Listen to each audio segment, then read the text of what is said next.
ஆன்மீக அன்பர்களுக்கு வணக்கம். திருவாக்கும் செய்கர்மம் கைகூட்டும் செஞ்சொல் பெருவாக்கும் பீடும் பெருக்கும் உருவாக்கும் ஆதலால் வானூர் மாணிமுத்தனை காதலால் கூப்புவார்தம் கை. இன்றைய வீடியோவில் நம்ம பார்க்கக்கூடிய தலைப்பு அப்படிங்கிறது சனிப்பெயர்ச்சி. சனிப்பெயர்ச்சி அப்படிங்கிறத பற்றி தான் நம்ம பார்க்க போகிறோம். முதல்ல என்னுடைய குலதெய்வத்தையும் காவல் தெய்வத்தையும் நவகிரகங்களையும் பஞ்சபூதங்களையும் வணங்கி நான் இந்த பதிவை தொடர்றேன். அதாவது சனிப்பெயர்ச்சி அப்படின்னு நம்ம பார்க்கும்போது சனி பகவான் சரியான தமிழ் வருடம் குரோதி வருடம் பங்குனி மாதம் 15ஆம் தேதி இரவு மணி 9:44க்கு, இதுவே ஆங்கில தேதி அப்படின்னு பார்த்தீங்கன்னா 2025 வருஷம் மார்ச் மாதம் 29, தமிழ் பங்குனி 15 தேதி. இந்த தேதியில் இரவு 9:44க்கு கும்பராசியிலிருந்து மீன ராசிக்கு பெயர்ச்சியாகி போகிறாங்க சனி பகவான். அதாவது இது வரைக்கும் தன்னுடைய சொந்த வீடான கும்ப வீட்டில் மூலத்திரிகோண வீட்டில் இருந்து மீன வீட்டுக்கு பிரவேசிக்கிறது அப்படிங்கிறத பற்றியும் இதனால் ஏற்படக்கூடிய பலன்களை பற்றியும் தான் நம்ம பார்க்குறோம். இதில் 12 ராசிக்கு என்ன விதமாக பலன்கள் இருக்கும் அப்படிங்கிறத பார்க்குறோம். பொதுவாக ஒவ்வொரு ராசிக்கு தனித்தனி வீடியோவும் பார்க்குறோம். இதில் சனி பகவான் யார் அப்படின்னு கேட்டிங்க அப்படின்னா சூரியன் புத்திரன் தான் சனி. சனியின் புத்திரன் மாந்தி. அதாவது சனியின் புத்திரன் மாந்தி அல்லது குளிகன்னு சொல்லுவாங்க.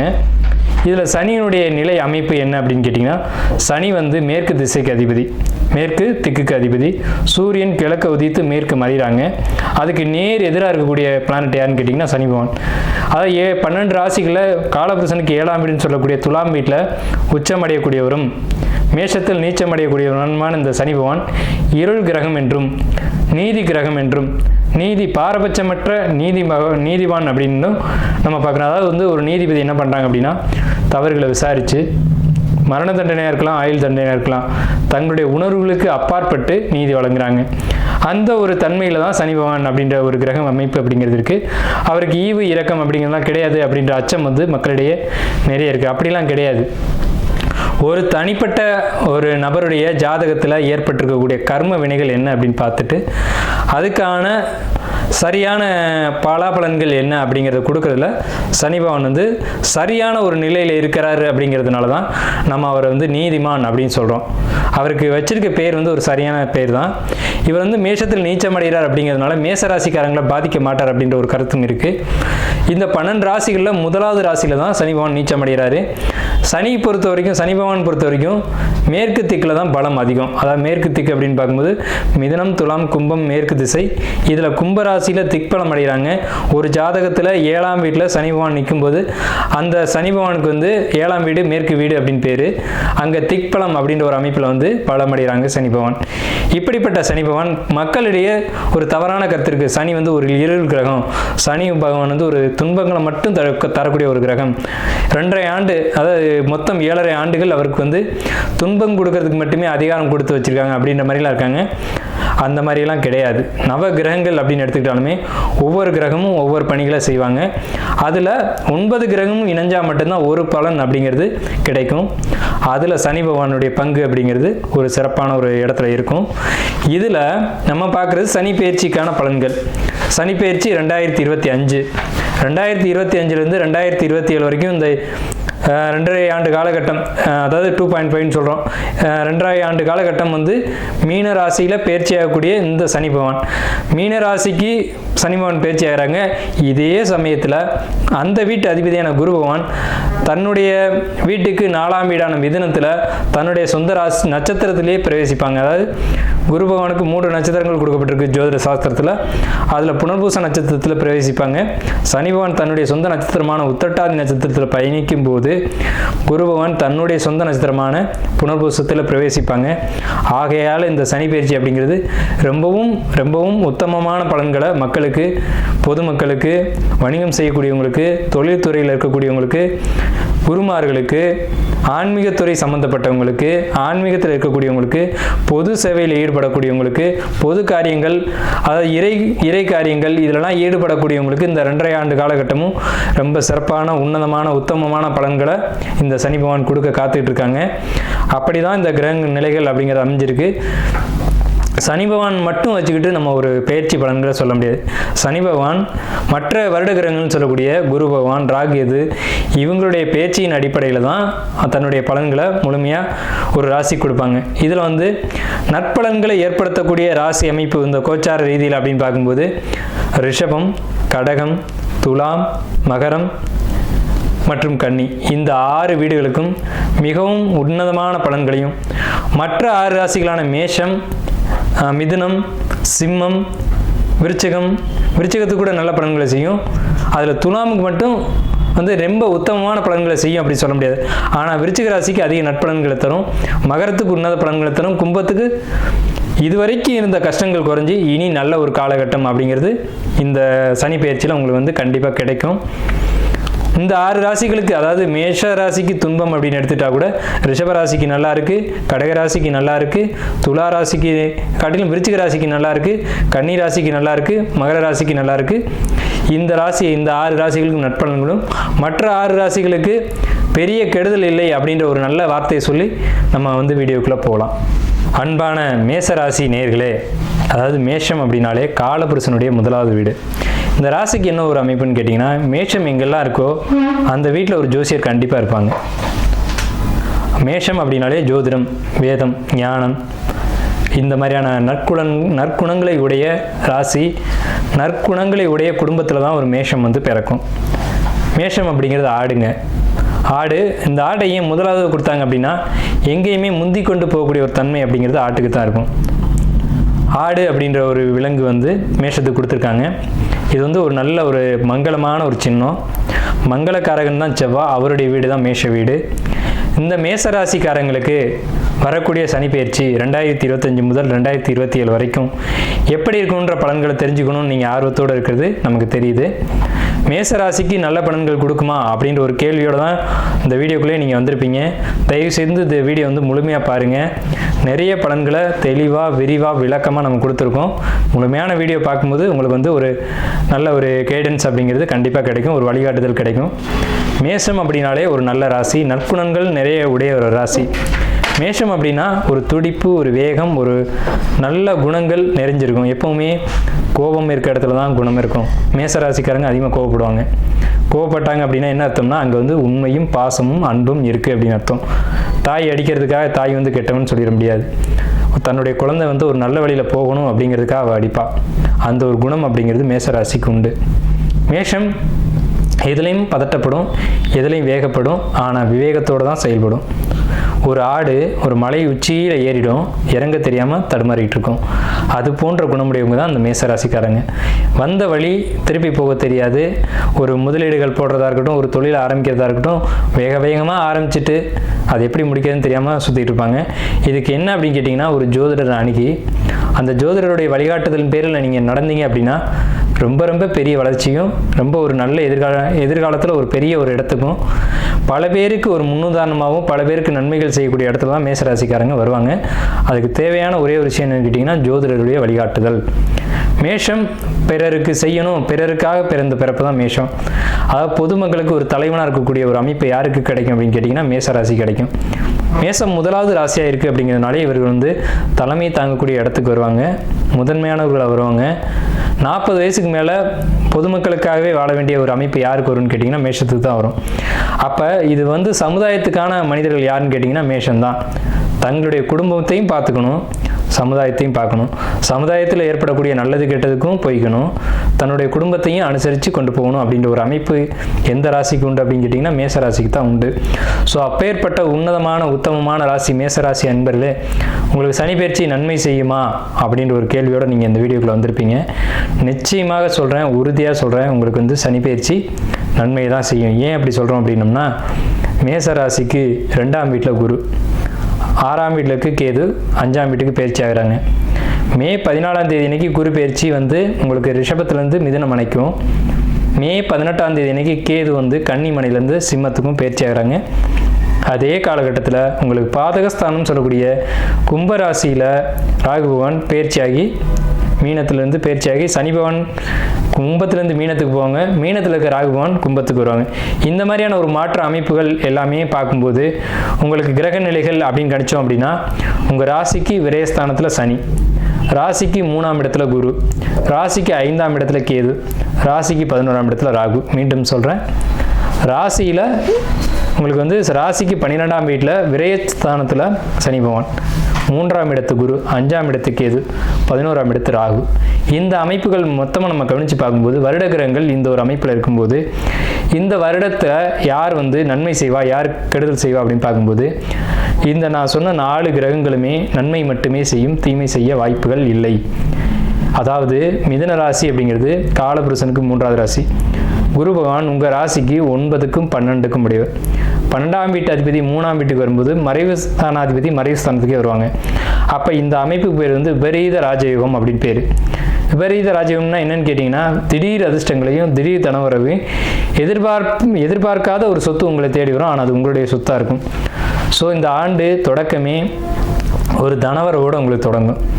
அப்போ திடீர்னு ஒரு பண வரவு வருது அப்படின்னா அங்கே தான் நீங்கள் கவனமாக இருக்கணும்.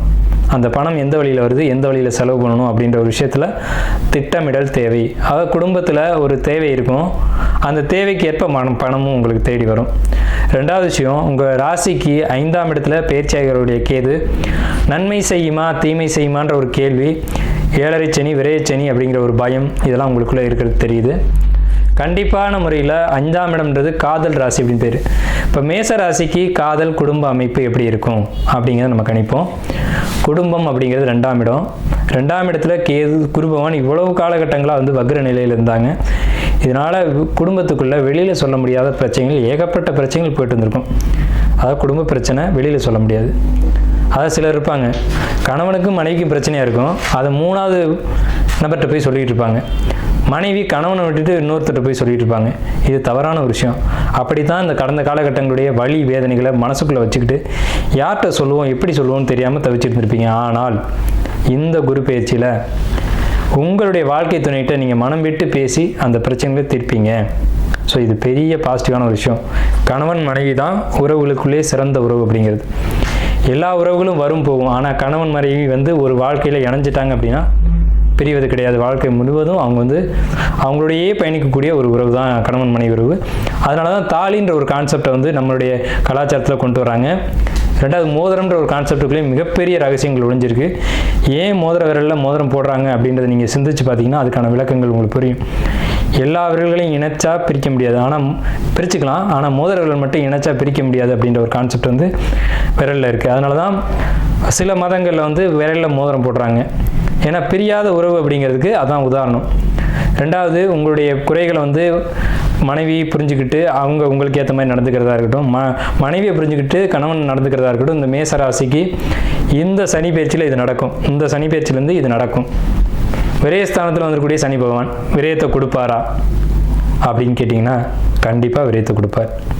விரயம் அப்படின்ற சொல்லுக்குள்ளே ஒரு அழகான விஷயம் அடங்கியிருக்கு. சுப விரயம் அசுப விரயம் அப்படின்ட்டு. சுப விரயமும் விரயம் தான், அசுப விரயமும் விரயம் தான். இதில் நடக்க போகிறது சுப விரயமா அசுப விரயமா, இதுதான் உங்களுடைய கேள்வி. சுப கிரகங்களுடைய தொடர்பு ஏற்படும் போது சுப விரயங்களும், அசுப கிரகங்களுடைய தொடர்பு ஏற்படும் போது அசுப விரயமும் ஏற்படும். அதில் இந்த 7.5 சனி தொடங்கக்கூடிய இந்த விரயச்சனியானது மேசத்துக்கு சுப விரயங்களாக தொடங்குது. ஏன்னா அந்த சனி பகவான் வரக்கூடியது மீனராசின்ற சுபர் வீட்டில். நல்லா புரிஞ்சுக்கணும். அந்த 7.5 சனி தொடங்கக்கூடிய மீனராசியானது மேசத்துக்கு மீனம்ன்றது சுபர் வீட்டில். அந்த வீடு கொடுத்த குரு பகவானும் 3ஆம் இடம்ன்ற விரீத ராஜயோக அமைப்புலையும் தன்னுடைய சொந்த நட்சத்திரத்திலையும் ஏறுறாங்க. இந்த 7.5 சனி பயிற்சி ஆகும்போது குரு பகவான் நிற்கிற நட்சத்திரம் பார்த்தீங்கன்னா புனர்பூச நட்சத்திரம். ஸோ இந்த அமைப்பு அப்படிங்கிறது சுப விரயத்தை கொடுக்கும். இந்த சுப விரயத்தை கொடுக்கும்போது நீங்கள் உங்கள் வாழ்க்கையில் கணவன் மனைவி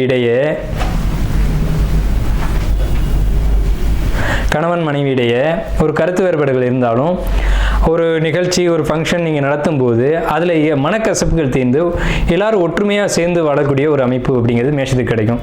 இதில் மேஷத்துக்கு ஒரு அற்புதமான விஷயம் என்னென்னு கேட்டிங்கன்னா, இந்த சுபவிரயம்னு சொன்னோம் இல்லைங்களா, கோயில் கட்டக்கூடிய அமைப்பு இந்த மேஷத்துக்கு இந்த ஆண்டு 2025 உருவாகும்.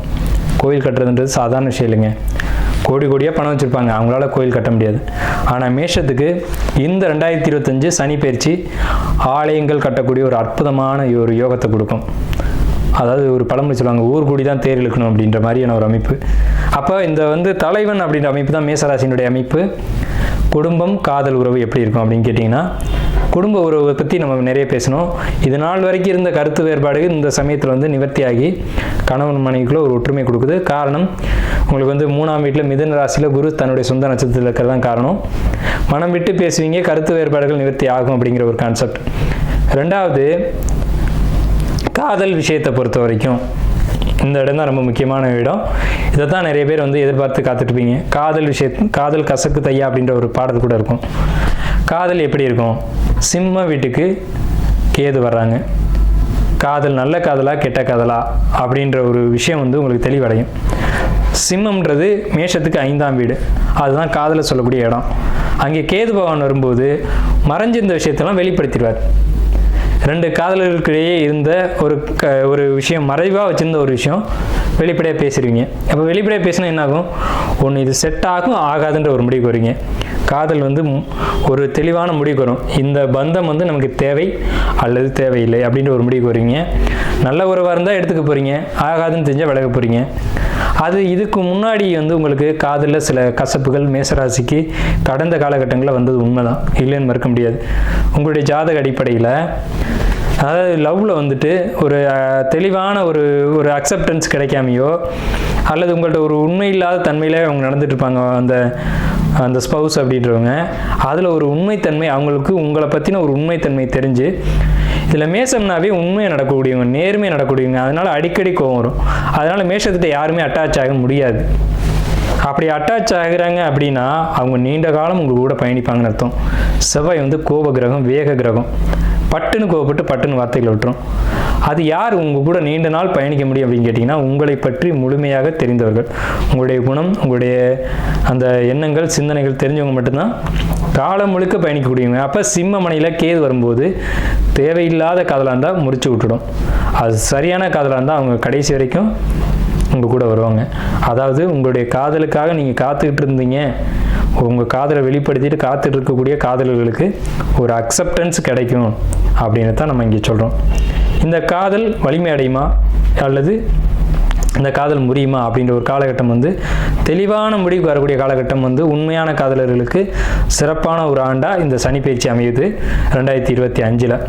2025 உங்களுக்கு கும்பத்தில் வரக்கூடிய ராகு பகவான் கம்யூனிகேஷன், அதாவது கம்யூனிகேஷன் அப்படின்னா என்னங்க, அதாவது ஒரு ஐடி ஃபீல்டில் இருக்கவங்க, இந்த ஜாப்பில் இருக்கக்கூடியவங்களுக்கெல்லாம் தொழில், வேலை, உத்தியோகம் அப்படின்னு பார்க்கும்போது ரொம்ப ஒரு சிறப்பான ஒரு அமைப்பு. ஏன்னா கும்பராசி தான் தகவல் தொழில்நுட்ப ராசின்னு பேர். இங்கே இருக்க தகவலை வெளியில் சொல்கிறதுக்கும் வெளியில் இருக்க தகவலை இங்கே கொண்டு வரதுக்கும் கும்பராசி தான் தொடர்புகளை ஏற்படுத்தும். கோயில், கோபுர கலசம் பேர் கும்பத்துக்கு.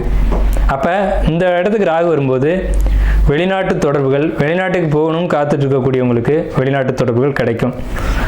அதே சமயத்தில் உங்களுக்கு வந்துட்டு 9ஆம் இடத்த திசை நடக்கிறவங்களோ 12ஆம் இடத்த திசை நடக்கிறவங்களுக்கோ வெளிநாடு போகக்கூடிய மேசராசி நண்பர்களுக்கு கண்டிப்பாக நீங்கள் காத்துக்கிட்டு இருந்த வாய்ப்பு, தொழில், உத்தியோகம், உயர்வு அப்படிங்கிறதெல்லாம் நிச்சயமாக கிடைக்கும். அதில் எந்த விதமான மாற்று கருத்துக்கும் இடமில்லை. அதே நேரத்தில் உங்களுக்கு வந்து கம்யூனிகேஷன் ப்ராப்ளம், நீங்கள் சொல்கிறது ஒன்று சொல்லுவீங்க, அடுத்து அது வந்து சம்மந்தப்பட்ட நபர்கிட்ட வந்து வேறு மாதிரியாக போகும். அந்த மாதிரியான பிரச்சனைகள் இனி இருக்காது. இனிமேல் நீங்கள் என்ன கம்யூனிகேட் பண்ணணும்னு நினைக்கிறீங்களோ அந்த சரியான ஒரு வெளிப்படுத்தல் வந்து உங்களுக்கு இருக்கும். சரியாக அது இடைப்பட்ட நபர்கள் திரித்தல் அப்படிங்கிறதுலாம் இனி மேசராசிக்கு இருக்காது.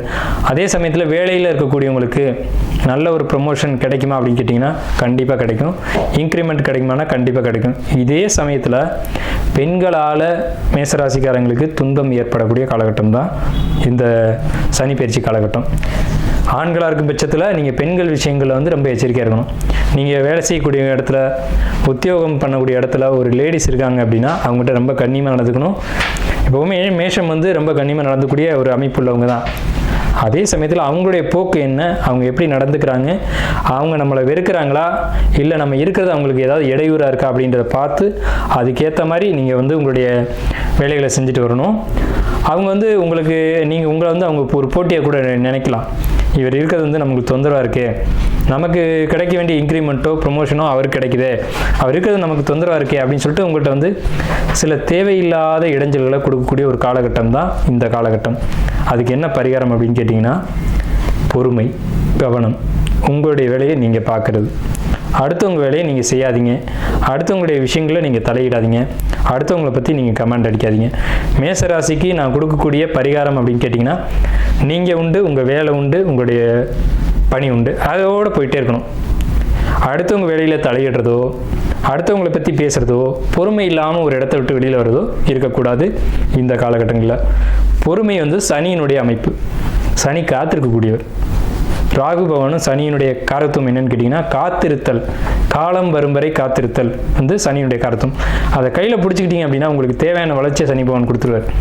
அதுவும் மேஷத்துக்கு பாதகாதிபதியான சனி பகவான் அவர் வந்து விரைச்சு சாதனத்தில் வரும்போது நீங்கள் காத்திருந்தீங்க அப்படின்னா மட்டும் உங்களுக்கு தேவையான எல்லா யோகங்களும் எப்பவுமே கிடைக்கும். ஆனால் மேஷம் காத்திருக்காத ராசி, இதுதான் உண்மை. இருந்தாலும் என்னுடைய பணி அப்படிங்கிறது நீங்கள் இந்த காலகட்டத்தில் காத்திருந்தால் நன்மை வரும்னு சொல்லக்கூடியது என்னுடைய வேலை. அதை நான் கரெக்டாக செய்கிறேன். நீங்கள் காத்திருந்தீங்க அப்படின்னா நீங்கள் காத்திருந்ததுக்கான ஒரு நற்பலன் அப்படிங்கிறது நிச்சயமாக கிடைக்கும். நீங்கள் உத்தியோகம் பண்ணக்கூடிய இடத்துல பர்மனெண்ட்டாக நீங்கள் வந்து வேலை செய்யக்கூடிய ஒரு அமைப்பு அப்படிங்கிறது உத்தியோகம் வேலையில் இருக்கக்கூடியவங்களுக்கு நிச்சயமாக கிடைக்கும். ப்ரொமோஷன் இன்க்ரிமெண்ட் கிடைக்கும். அங்கே இருக்க உண்மைத்தன்மையை நான் சொல்லிட்டேன். அதே சமயத்தில் நீங்கள் ஜாப்பில் இருக்கீங்க, அதே ஜாப்பில் இன்னொருத்தருக்கு ப்ரொமோஷன் இன்க்ரிமெண்ட் கிடைக்குது அப்படின்னா நீங்கள் பொறுமையாக காத்திருக்கணும். ரெண்டாவது விஷயம், அவங்களுக்காக நீங்கள் ஜாமீன் ஏற்றக்கூடாது. அவங்களுக்கான ஒரு வாரண்டி கேரண்டி இதெல்லாம் நீங்கள் கொடுக்கக்கூடாது. நீங்கள் உண்டு, உங்கள் வேலை உண்டு, உங்கள் பணி உண்டு அப்படிங்கிறத நான் சொல்லிட்டேன். பொறுமையாக இருக்கணும் அப்படிங்கிறத நம்ம இங்கே வலியுறுத்தி சொல்லியிருக்கோம்.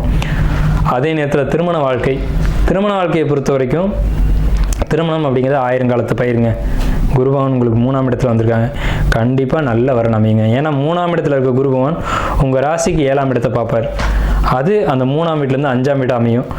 லவ் மேரேஜுக்கான சக்ஸஸ்ஃபுல்லான காலகட்டம் இந்த மேச ராசிக்கு. அதே நேரத்தில் வரன் தேடி இருக்கவங்களுக்கு சரியான வரன் சரியான இடத்துலேருந்து வந்து உங்களுக்கு அமையும். அதுக்கு உங்களுடைய பிறப்பு ஜாதகமும் நீங்கள் பார்த்துக்கணும். அதை நீங்கள் பார்த்துக்கோங்க. ஆனால் கோச்சார கிரகங்களுக்குன்னு ஒரு வலிமை உண்டு. கோச்சார கிரகங்கள் கோச்சாரத்தில் சில விஷயங்களை பண்ணி வைக்கிறதுக்கான ஒரு அதிகாரம் உண்டு. அந்த அடிப்படையில் பார்க்கும்போது இந்த சனி பயிற்சியில் உங்களுக்கு திருமணம் நடத்தி வைக்கணும் அப்படின்ற ஒரே தீர்மானத்தோடு தான் சனி பகவான் பயிற்சியாகி மீனராசிக்கு வர்றாங்க. அதே மாதிரி குடும்ப தெய்வம், குலதெய்வம், இந்த வழிபாட்டில் இருக்கக்கூடியவங்களுக்கு இந்த வழிபாடுகளை பிரேக் பண்ணாமல் நீங்கள் எடுத்து செய்யணும். குலதெய்வம், குடும்ப தெய்வம், இன தெய்வம் இதெல்லாம் எடுத்து நீங்கள் வழிபாடு பண்ணணும். இதில் எந்த ஒரு தடங்கள் தாமதம் இதுக்கு நீங்கள் இடம் கொடுக்கக்கூடாது மேசராசி அன்பர்களே. ஏன் அப்படி சொல்கிறோம், உங்களை அழுத்தி சொல்கிறோம்னா மேசராசிக்கு தான் அந்த தன்மை வரும், மேசராசிக்கு தான் அந்த பொறுப்பு வரும். நீங்கள் தான் எடுத்து நீங்கள் தான் செய்யணுன்ற ஒரு இடம் வரும். அந்த விரேச்சனியாக வரும்போது பலரும் பலதை பேசுவாங்க, அதெல்லாம் காதில் வச்சுக்கூடாது. காதில் வச்சுக்கிட்டீங்க அப்படின்னா பொறுமை இழந்துடுவீங்க. ஏன்னா நீங்கள் பொறுமை இல்லாத ராசிக்காரங்க. பொறுமை இழந்தோம்னு சொன்னால் அந்த காரியத்தை வெற்றிகரமாக செய்ய முடியாது. எப்போவுமே ஒரு தலைமையில் இருக்கவங்களுக்கு பொறுமைன்றது ரொம்ப அதிகமாக தேவை. அந்த பொறுமையோடு அந்த வழிபாடுகளை எடுத்து செய்யுங்க. கோயில் கட்டக்கூடிய பாக்கியமே உங்களுக்கு உண்டுன்னு நான் சொல்கிறேன். கோயில் கட்டுவீங்க, ஆலய பணிகளை செய்வீங்க. அதே நேரத்தில் உங்களுடைய குலதெய்வம், இன தெய்வம், குடும்ப தெய்வம், இந்த தெய்வங்களுடைய வழிபாடு இந்த டைமில் வந்து உங்களுக்கு வந்து சனி பகவான் மீனராசிக்கு பயிற்சி ஆகும்போது தான் அது நடக்கும். ஏன்னா குரு அப்படிங்கிறது இறைவன் அர்த்தம். அப்போ இறை வழிபாட்டுக்கான இடத்துக்கு சனி பகவான் வர்றாங்க. அந்த இடத்துக்கு வரும்போது வெளிநாட்டு பயணங்களையும் வெளியூர் பயணங்களையும் உங்களுக்கு அதிகமாக மேசராசிக்கு கொடுக்கும். அதன் மூலமாக யோகங்களையும் யோக பாக்கியங்களையும் கொடுக்கும். அதையும் நீங்கள் வந்து கரெக்டாக செய்யணும்.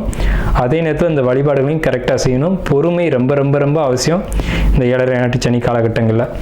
திருமண வாழ்க்கை நம்ம சொல்லியாச்சு. மாணவர்களை பொறுத்த வரைக்கும் படிக்கக்கூடிய மாணவர்கள் இப்போ 10th படிக்கிறீங்க, 12th படிக்கிறீங்க, நீட் எக்ஸாம் படிக்கிறீங்க, அல்லது ஒரு மருத்துவராக படிக்கிறீங்க அப்படின்னா ரொம்ப ரொம்ப ரொம்ப பொறுமை தேவை. நீங்கள் படிக்க போன இடத்துல படிப்பு மட்டும்தான் பார்க்கணும்.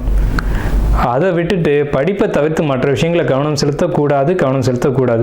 உங்கள் வேலை என்ன, படிக்க தானே போயிருக்கீங்க, படிப்பை மட்டும் கவனம் செலுத்துங்க. அதே நேரத்தில் பார்ட் டைமாக படிக்கிறவங்களுக்கு ரொம்ப அற்புதமான காலகட்டம். பொறுமையும் நிதானமும் தேவை. புரிஞ்சு படிங்க. ஏன்னா உங்களுக்கு குருபகவான் 3ஆம் இடம் தான் மனசு, ஆள் மனசு அப்படிங்கிறது குருபகவான். ஸோ அதனால் படிப்புக்கு நல்லாயிருக்கும். ஆனாலும் உங்களுடைய மனதில் தேவையற்ற எண்ணங்கள், தேவையற்ற சிந்தனைகள், மன அழுத்தங்கள், குழப்பங்கள், கவலைகள் இதெல்லாம் ஊடுருவும். சரிங்களா? அதாவது நான் வெளிப்படையாகவே சொல்கிறேன். நீங்கள் படிக்க போகிறீங்க. இப்போ 12th 10th அப்படிங்கிறது டீனேஜ் காலகட்டம்னு பேர். இந்த டீனேஜில் என்ன உணர்வுகள் மாணவர்களுக்கு வரும்ன்றது எல்லாருக்கும் தெரிஞ்ச விஷயந்தான். ஸோ அங்கே தான் தடுமாற்றம் வரும். படிக்க போனால் படிக்கிற வேலையை மட்டும் பார்க்கணும். அதை விட்டுட்டு லவ் பண்ணுறேன், க்ரஷ் இருக்குது, இந்த வெங்காயம்லாம் உங்களுக்கு தேவையில்லை. சரிங்களா? படிக்க போன இடத்துல படிப்பை தான் பார்க்கணும். அதாவது நம்மளை வந்து தாய் தகப்பன் வந்து இரு கண்களாக பாவிச்சு கண்ணை காட்டிலும் ரொம்ப ஒரு தன்னுடைய வாழ்க்கையை அர்ப்பணித்து உங்களை வந்து படிக்க வைக்கிறாங்க. அதனுடைய தன்மை உங்களுக்கு புரியணும். தாய் தகப்பனை நீங்கள் ஒரு நிமிஷம் நினச்சி பார்க்கணும். வருவாங்க போவாங்க, வாழ்க்கையில் எல்லாமே இருக்கும். உணர்வுகள் எல்லாருக்குமே இருக்குது, இல்லாமல் இல்லை. ஆனால் படிக்கிற காலகட்டங்கள் முடிக்கிறது திரும்பி வராது. இதுவே 60 வயதிலும் காதல் உண்டுன்னு பாடல் உண்டு, சரிங்களா? 60லும் காதல் வரும்னு சிவாஜி கணேசனே பாடியிருக்காரு. அது பொறுமையாக பார்த்துக்கலாம். ஆனால் படிப்புன்றது போனால் திரும்ப வராது, சரிங்களா? படிப்பில் மட்டும் கவனம் தேவை. ஆனால் படிப்பை தவிர எல்லா கவனமும் உங்களுக்கு இந்த காலகட்டத்தில் வரும். மன அழுத்தம் வரும், குழப்பம் வரும், கவலை வரும். ஆனால் இது தேவையான, இது தேவையில்லாத ஒரு வெங்காயம், சரிங்களா? இந்த அழுத்தம் வந்து, மன அழுத்தம் வந்து தேவையான யோசிச்சு பாருங்க ஒரு நிமிஷம். அது தேவையற்ற ஒரு விஷயமா இருக்கும். அது தூக்கி போட்டீங்க அப்படின்னா உங்களோட படிப்பு ரொம்ப சிறப்பாக இருக்கும். ஏன்னா நம்ம வந்து என்னதான் ஒரு 7.5 சனி நடக்குது, அஷ்டமச்சனி நடக்குது, அர்த்தாஷ்டமச்சனி நடக்குது, கண்டகச்சனி நடக்குது, எது நடந்தாலும் சரிங்க, நமக்கு தேவை படிப்பு. இந்த காலகட்டத்தில் படித்து ஒரு நல்ல மார்க் மதிப்பெண் எடுத்தால் மட்டும்தான் நம்மளுடைய தாய் தகப்பனை வந்து இந்த உலகத்தில் நம்ம அறிமுகப்படுத்த முடியும். அவங்க தன்னுடைய வாழ்க்கையை அர்ப்பணித்து உங்களை படிக்க வைக்கிறாங்க. அவங்களுக்கான ஒரு மதிப்பு, மரியாதை, அங்கீகாரம்ன்றது நீங்கள் ஏற்படுத்தி கொடுக்கணும். பொதுவாகவே நமக்கு ஒரு பரிகாரம் உண்டு. என்னன்னு கேட்டிங்கன்னா, முதல்ல எந்த ராசி எந்த லக்னமாக இருந்தாலும் சரி, கணபதியை வழிபாடு செய்யணும். தாய் தகப்பனை மதித்து வழிபாடு பண்ணணும். வழிபாடணும்னா அவங்களுக்கு பூஜை கற்பூரம்லாம் காட்டணும் அவசியம் இல்லை. அவங்க மனசு வருத்தப்படாமல் நடந்துக்கணும். இதுதான் பரிகாரம், சரிங்களா? உங்களுடைய எல்லா பிரச்சனைகளும் தீர்க்கக்கூடிய என்னதுன்னா தாய் தகப்பன் தான். அதாவது கல்யாணமே நடக்கலைன்னு சொல்கிறீங்க, குழந்தையே இல்லைன்னு சொல்கிறீங்க. மேசராசி மேச லக்னம் மட்டும் இல்லை, எல்லாருக்கும். ஆனால் இதுக்கு மேஷத்துக்கு மட்டும் தான் ரொம்ப அக்யூரேட்டாக பிடிக்கும், நங்குற மாதிரி பாயும். என்னன்னு கேட்டிங்கன்னா, உங்களுடைய தாய் தகப்பனை ஒன்றா நிற்க வச்சு அவங்க காலில் விழுந்து ஒரு ஆசீர்வாதம் வாங்கிட்டு அவங்களுக்கு பாத பூஜை மட்டும் செஞ்சு விடுங்க.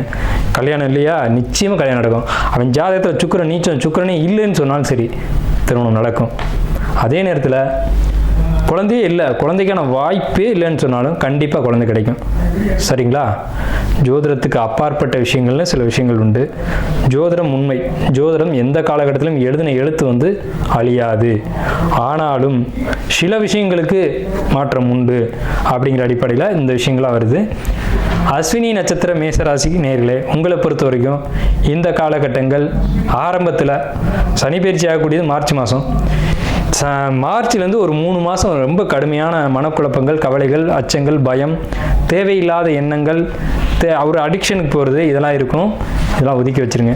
மருத்துவ செலவு அஸ்வினிக்கு உண்டு, சரிங்களா? அதனால் உடல் ஆரோக்கியத்திலும் மன ஆரோக்கியத்திலும் கவனம் செலுத்துங்க.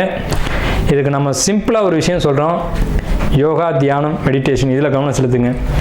மேஷத்துக்கு சிறப்பான விஷயம் என்னன்னு கேட்டிங்கன்னா, 5ஆம் இடம் சிம்ம வீடு. அதனால் யோகா, மெடிடேஷன், தவம் பண்ணக்கூடிய மேசராசிக்காரங்களுக்கு வாழ்க்கை அற்புதமாக இருக்கும். பர்டிகுலராக சூரிய நமஸ்காரம். பரணி நட்சத்திரத்தை பொறுத்த வரைக்கும் 7.5 சனி பாதிக்குமானா நிச்சயமாக பாதிக்காது. உங்களுக்கு ஒன்றுமே செய்யாது, உரசவே உரசாது. 7.5 சனி வந்த தடமும் தெரியாது, போன விதமும் தெரியாது. சுப விரை செலவுகள் உங்களுக்கு உண்டு. அது செப்டம்பர் மாதத்தில் நடக்கும். அப்போ அசுப விரயங்களை தவிர்க்கலாம், சுப விரயங்களை நீங்களே ஏற்பாடு பண்ணுங்கள். வீடு கட்டுறதா இருக்கலாம், திருமணம் செய்கிறதா இருக்கலாம், ஒரு குழந்தைக்கு காதணி விழாவாக இருக்கலாம், பால் காய்ச்சறதா இருக்கலாம், ஒரு பொண்ணுக்கு வந்து பெரிய பொண்ணானதுக்கு ஃபங்க்ஷன் பண்ணுறதா இருக்கலாம். இந்த மாதிரியான சுப விஷயங்கள் உங்களுக்கு நிச்சயமாக இந்த ஆண்டு நடக்கும். அசுபமான பலன்கள் இந்த பரணி நட்சத்திரத்துக்கு இந்த சனி பயிற்சியில் இருக்கான்னா நிச்சயம் இல்லை. ரொம்ப அற்புதமாக இருக்குது. கார்த்திகை 1ஆம் பாதமான மேசராசிக்காரங்களே, உங்களுக்கு ஒரு எச்சரிக்கை, கோபம் எந்த இடத்துலும் வேண்டாம். ஏன்னா கார்த்திகை வந்து முருகன் பிறந்த நட்சத்திரம். முருகன் யுத்த கடவுள். யுத்தத்துக்காக படைக்கப்பட்ட கடவுள் வந்து முருகன்.